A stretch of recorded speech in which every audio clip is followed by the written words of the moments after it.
Tom King is an Eisner Award winning writer, responsible for some pretty notable titles in the previous decade. The Sheriff of Babylon, Vision, and Mr. Miracle have more or less been universally praised. Coming off the heels of Scott Snyder's Batman run from the New 52, Tom King had some pretty big shoes to fill. Scott Snyder's Batman was also basically universally praised. And while Grayson wasn't bad, it was co written by Tim Seeley, who went straight into Nightwing Rebirth. Batman Rebirth would have Tom King on the book for 100 issues. An announcement that couldn't help but spark some trepidation. Tom King has done some amazing 12-issue stuff, and I just had to question where he would take Batman on for 100 issues straight. And it turns out I hated a majority of this run, and I don't know what the fuck happened. Men, women, children of others, my name is Aaron from Original Name Goes Here, and it is my displeasure to do this retrospective on Tom King's Batman run. For a warning, there's going to be full spoilers for this run, so if you haven't already read it, or don't care about it, welcome to the discussion. I don't intend to cover every volume of this run in immense detail, but I will talk about specific moments throughout that highlight something I either loved or hated about it. Let's talk about what he did right, which quite frankly isn't a long list. I like the overall message of what he was trying to go for. The idea that love is what ultimately saves Batman from his trauma is a pretty great theme. The art throughout is also spectacular. Series regulars Mikkel Hanin, Jorge Forns, and Lee Weeks do some amazing work. I never get tired of their pages. Plus, you get some great work by David Finch and Jason Fabok for I Am Gotham and The Button, respectively. The romance between Batman and Catwoman, at first, was fine. Moving on, Bane was a great central antagonist for Batman. They really played to the main strength of Bane, which is not his literal strength, but his mind. And that's about all I could think of, so let's start digging into all the things that wrinkled my balls. First of all, some of the dialogue in here is laughably bad and downright cringy. I mentioned that the Batman and Catwoman romance didn't start off so bad. Well, it starts becoming a real problem when they stop using each other's real names to refer to each other every 5 seconds. King also has a hard-on for putting characters over for no damn reason. I don't care that the Flashes were mind-controlled by Poison Ivy. Catwoman would never be able to tag them, let alone knock them clean the fuck out. Flashpoint Batman is another example. It's established, especially if you read Flashpoint, that Thomas Wayne's Batman is nowhere near as skilled as Bruce, because he never went through all the training that Bruce did, and instead just became a merciless killer. Yet somehow, Thomas Wayne could beat Bruce in a drag-out fight, and damn near the entire Bat family at the same time, after being beaten and bloodied by them. This isn't even the New 52, Earth 2 Thomas Wayne that abused the pills that made him superhuman for an hour. It's not even that Thomas. Plus, his motivation for working with Bane makes no damn sense. They meet during the Button, and Thomas tells Bruce to not be Batman anymore. He's then placed into the main timeline from the Reverse Flash, learns that his son didn't listen, then teams up with Bane to try to get Bruce to drop the mantle permanently. And he thinks the best way to do it is by reviving and making them a family again.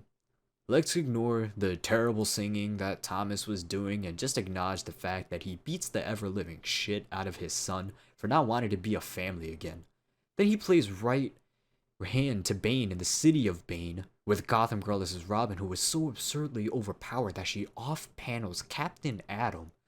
Now, to be fair, this was established in the I Am Gotham story arc because Gotham and Gotham Girl can use their powers to that extent at the cost of shortening their lifespan. But even then, I found it hard to believe that Gotham could solo the entire Justice League, and I still find it hard to believe that Gotham Girl could solo Captain Atom. And it continues to illustrate my point of how King so inconsistently handles the competence of his characters.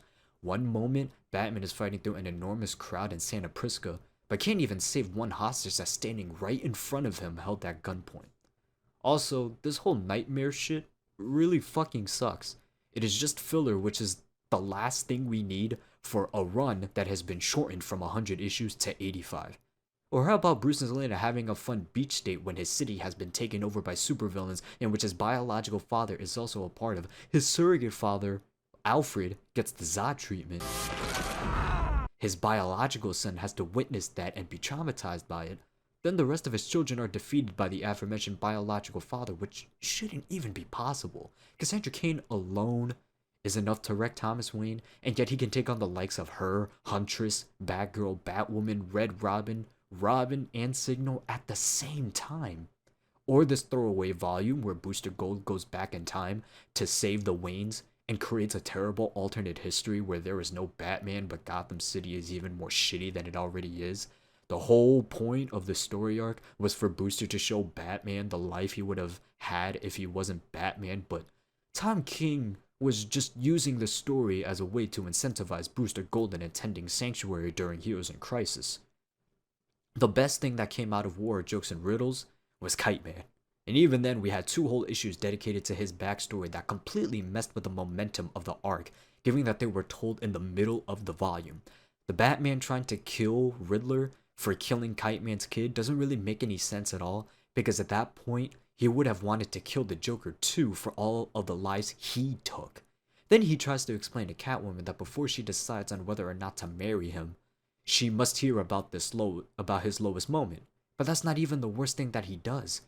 How about punching your own son in the face and then trying to damage control the situation by saying it's a language? While many things about this run are controversial, none may ever stack up to issue 50, the infamous wedding issue. I didn't exactly hate the decision to not marry them right then and there. In fact, I was kind of digging the twist that Bane was behind it all, because we're getting the smart and calculating Bane that the media seems to have forgotten about. Thematically, it also makes sense. Bane's most talked about moment is breaking Batman's back, and Bane trying to emotionally break Batman by giving him true love and then taking it away makes sense. My only problem with this theme is that it makes you question what Bruce loved before he got serious with Selina. This whole shit about Batman can't exist if he's happy doesn't make any sense when you consider how much he loves Alfred, his children, Gordon, Lucius, and the whole city of Gotham. Is King trying to suggest that the only thing Batman truly ever loved is Catwoman? Doesn't make any sense. They spent so much time exploring the fallout of issue 50 from Batman's perspective that when she pops back up in City of Bane, it feels like nothing at all has changed. You want to see how Catwoman deals with it? Well, you gotta read her own book. Not that there's anything wrong with Catwoman having her own book, but she's such a big part of the run it feels awkward when they just reunite and kick it off again almost instantly. Now, before we wrap things up, let me just talk about my absolute favorite part of this run, and that was the Cold Day storyline. I loved the court drama in this because of how Bruce Wayne tries to testify against Batman after realizing he may have beaten a false confession out of Mr. Freeze. Seeing a Batman going over the edge wasn't surprising, but most of the run was standard comic book fare, until Cold Day switched it up and didn't overstay its welcome. I also really loved the Super Friends arc, and while it was basically filler, it was just pure fun and didn't go on for too long where it was starting to get monotonous. I also really enjoyed the Button crossover, although this is a conspiracy. That Jeff Johns actually ghost wrote those issues because King's original scripts for the issues were not what Johns originally intended. I don't know. I don't want to put on the tinfoil hat and go down that road, but that's just what I heard. Regardless, the Button had a great fight between Batman and the Reverse Flash, and a heartfelt moment between Thomas and Bruce Wayne, which unfortunately doesn't matter once Thomas starts singing in the desert and beating the shit out of his son and grandchildren. That being said, there's still some things I liked about Tom King's run, but there's a whole mess of things that I very much disliked. Do I think the shortening of the run hurt it? Yes, but I don't think it would have been that much better with it anyway. Nightmares being a whole volume of filler after shortening the run is a crime against humanity. My major issues with the run still stand. However, as of the time of me recording this, Tom King has not yet released his Batman Catwoman maxi series with Clayman. As far as I understand it, it was a consolation from DC for shortening his run. Now, I really like King's stuff when he limits himself to 12 issues, so I'm actually fairly optimistic about Batman Catwoman.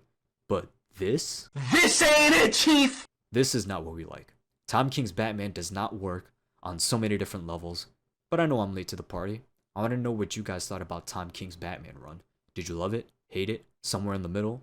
Leave a comment down below and let's have a civilized chat. Also, let me know what you want me to talk about next. I have a couple other topics for videos in the making already, but I will try to keep a catalog for all your requests so I can get to them as well. Follow myself and the crew on all our social media. Links will be in the description below. Once again, this is Aaron from Original Name Goes Here. Have an amazing rest of your day.